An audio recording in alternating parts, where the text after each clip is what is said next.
Hey guys, it's Nick. Welcome to another episode of Timelines 365. In today's episode, I'm covering some of the recent pricing changes from Microsoft, along with the new commerce experience. Microsoft dropped some pretty heavy news on the channel this past week with the introduction of seat-based licensing into new commerce.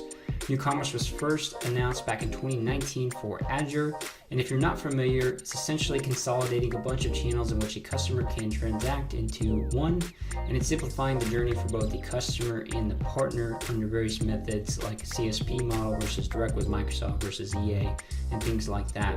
From these new changes, it's pushing the 365 seats under this new commerce experience, which is essentially changing the billing model for you as a CSP indirect reseller.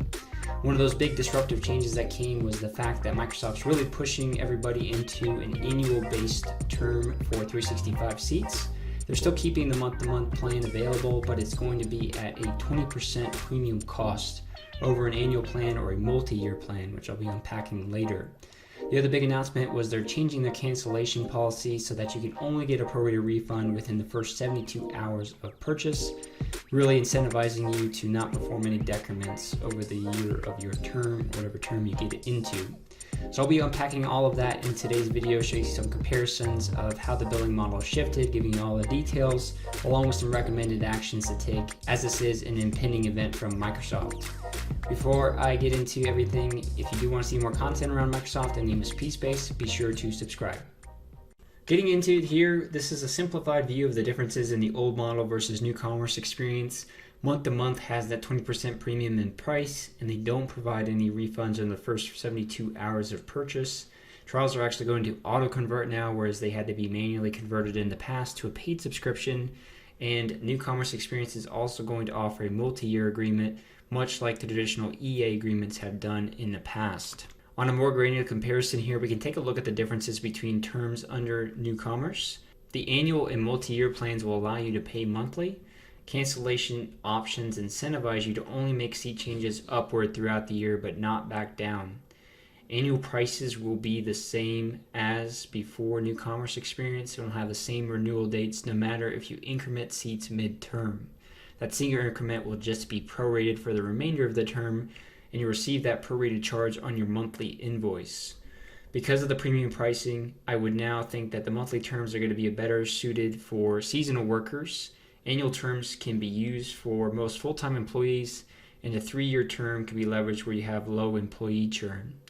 The obvious benefit with the month-to-month is that flexibility that you get through cancellations and move-add changes, but it does come at that additional cost.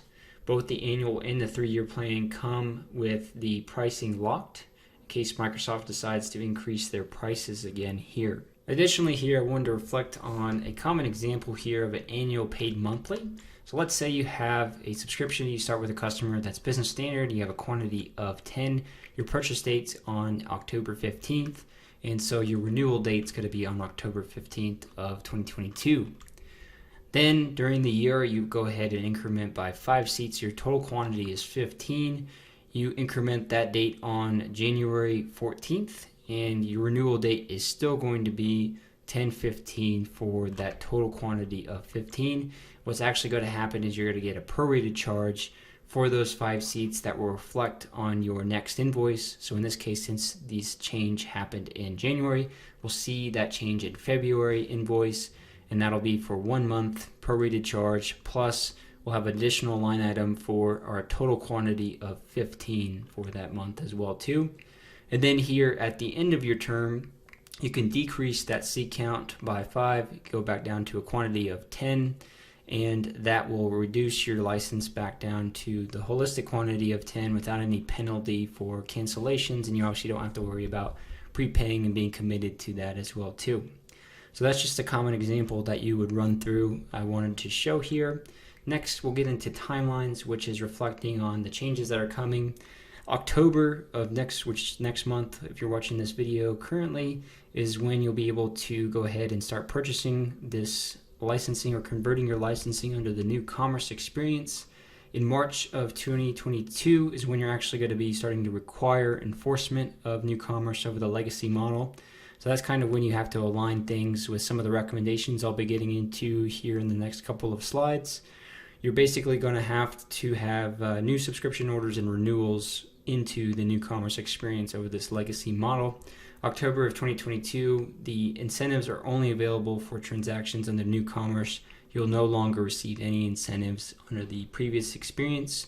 And then in February 2023, all subscriptions have to be moved to new commerce. So some escalated timelines here. You do have some months to prepare for this change, and I think it's especially affecting MSPs who are delivering monthly contracts or have monthly agreements with your customers today for Microsoft terms.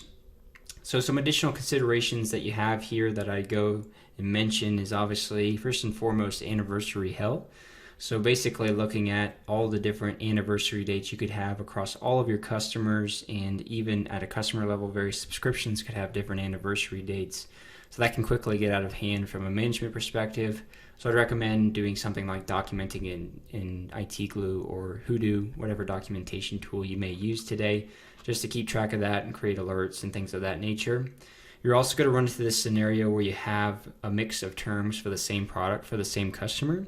As in, you might run into a scenario where you have seasonal workers at a customer site, so you order monthly licenses, monthly term licenses of Business Standard, for instance, but then you have the base level full-time employees on the annual term plan of Business Standard.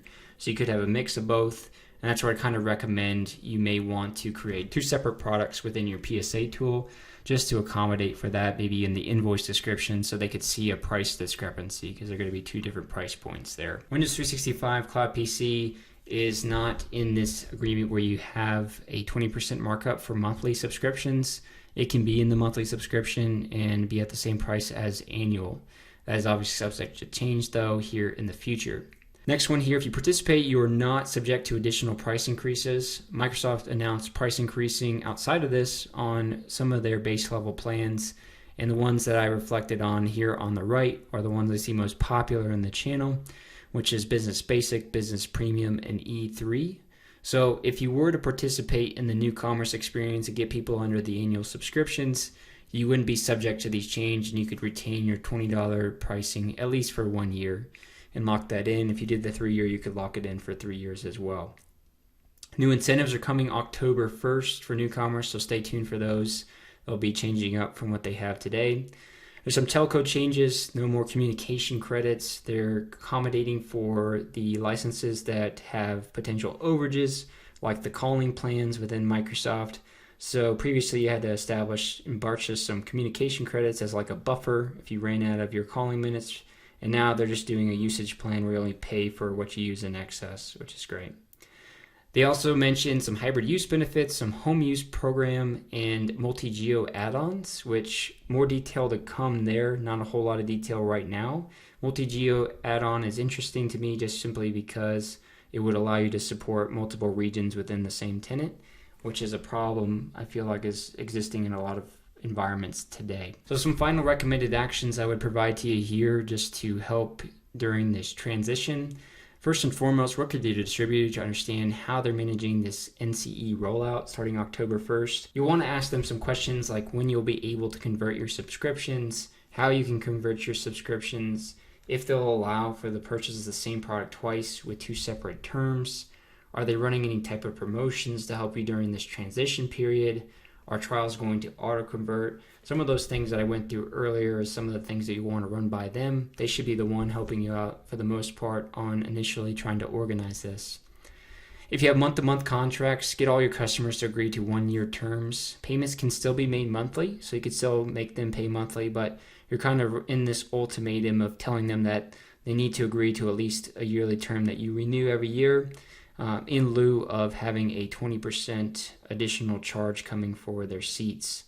So I know that's a delicate conversation, but it's going to be one that you're going to have if you want to keep the same pricing.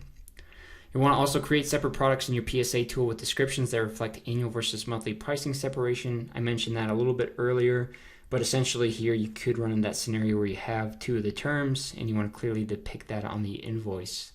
Number 4, move customer subscriptions to NCE on the same date. So ideally, you want to have your anniversary dates as close together as possible. Obviously, that's not scalable when you think about new customer ads or new subscription ads, but at least initially trying to organize those so you have a bulk of your subscriptions around the same anniversary date, especially for the same customer. You're going to probably want to perform the transition on the same day if you're shifting from this monthly model to an annual model. And then lastly, I touched on this as well too, but document your anniversary dates with a documentation tool, create alerts with that just so you can automate whenever you need to true up those seats from the renewal period. And additionally, that'll allow you to be able to scale this as much as you can across your customer base. So with that, that's everything that I wanted to cover in today's video. This was an announcement I know that has brought a lot of controversy, but I hope this video helped bring some clarity to what Microsoft's reflecting on. If you have any questions or comments, please leave them below. Otherwise, like I mentioned, like or subscribe if you want to see more content around Microsoft and the MSP space. Thanks, guys. Have a great day.